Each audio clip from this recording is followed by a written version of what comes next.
Just calm down. Has anyone ever said that to you when you were anxious? Or have you said that to yourself?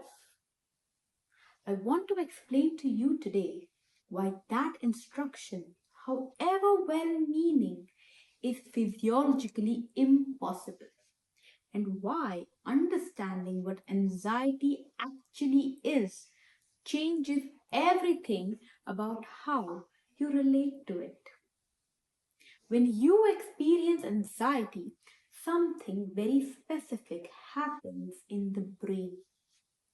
There is a small almond shaped structure deep in the brain called amygdala. Its job is threat detection. It's constantly scanning. Are we safe? Is something wrong? Is something coming? And when the amygdala detects a potential threat, whether it's a physical danger, a difficult conversation, a transition you are going through, an unknown test result, or simply a thought that arrives at 3 a.m., it fires immediately before your thinking brain has had a single moment to assess the situation. The prefrontal cortex, the part of your brain responsible for rational thought, perspective, problem solving, emotional regulation, gets its activity temporarily reduced. The amygdala essentially says, we don't have time to think right now. We need to act. Cortisol floods the system.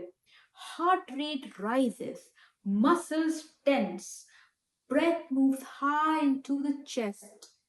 Digestion slows. The body prepares for fight, flight, and freeze. All this happens in milliseconds, long before you are even aware of feeling anxious.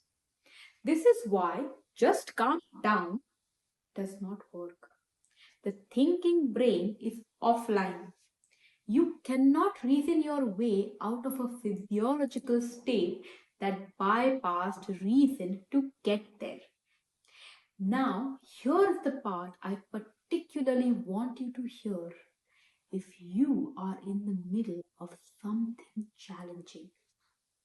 The amygdala does not distinguish between a sudden acute threat, a near miss accident, a genuinely dangerous situation, and a prolonged, uncertain one. Divorce, relocation to a new country, a difficult pregnancy, month after month trying to conceive, a career that has ended, an identity that is dissolving. All of this registers as ongoing threat, and the amygdala stays alert because the threat has not resolved. The uncertain situation is still uncertain. The change is still unfolding. This is why anxiety during major life transitions is so persistent. It's not because you're thinking about it too much. It's not because you're not strong enough. It is because the nervous system is doing exactly what it was designed to do in presence of an ongoing uncertainty. The activation is appropriate. It is just chronic. And chronic activation is exhausting. One of the most helpful distinctions I know is this: anxiety as a state is a temporary nervous system response to a specific trigger. The amygdala fires, the body activates, the trigger resolves, or the nervous system settles, and you return to baseline. This is normal. This is how the nervous system is supposed to work. Anxiety as a trait is when the baseline itself shifts upwards. When the body is so accustomed to activation that it stays activated even between triggers.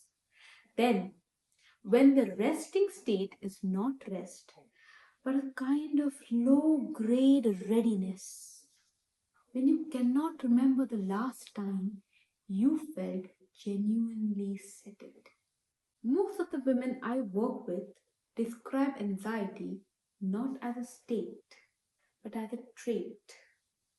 And this is important because managing individual moments of anxiety, the panic attack, the spike before a difficult event, is a different problem than resetting a chronically elevated baseline.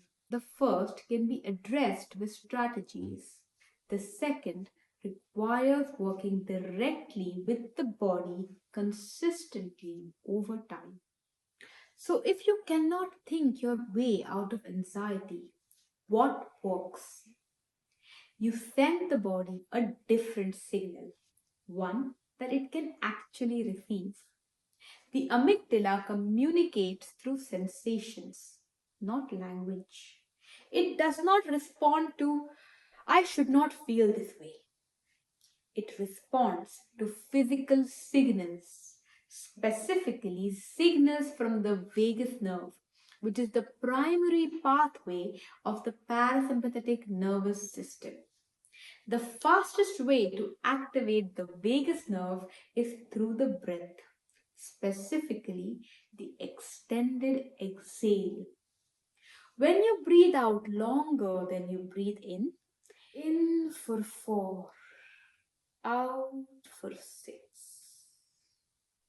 you create a physiological shift. The heart rate slows, the amygdala receives the message. The threat has passed. The prefrontal cortex begins to come back online. This is not magic. It's the body's own system doing what it's designed to do when you give it the right signal. Beyond the breath, there are two other approaches that research consistently supports. First is movement, not intense exercise, which can actually further activate the sympathetic nervous system. Slow, intentional movement, yoga, walking, gentle stretching that allows the body to discharge what has been held in the muscles. 2. Safe connection, co regulation, the physiological settling that happens in the presence of a calm, attuned person, is the most powerful nervous system regulators available for us. We are wired for it, which is why isolating during difficult transitions can make everything harder. If anxiety is something you live with, if the baseline has shifted, and you are tired of managing individual moments without the ground underneath shifting, I want you to know that this is workable. Not through willpower, not through thinking harder, but through the body, consistently over time. The practice I shared, the morning nervous system reset, is a direct application of everything I just described. If you've not watched it, it is linked below. I'll be sharing a 25-minute yoga practice for anxiety and overwhelm, a grounding, body led experience designed to help you reconnect with yourself through movement, breath, and regulation. Everything inside Yusr Yoga is built to help you understand your nervous system more deeply, one practice at a time, in a way that you can return to from home whenever you need it. Save this video, share it with someone who has been told to just calm down.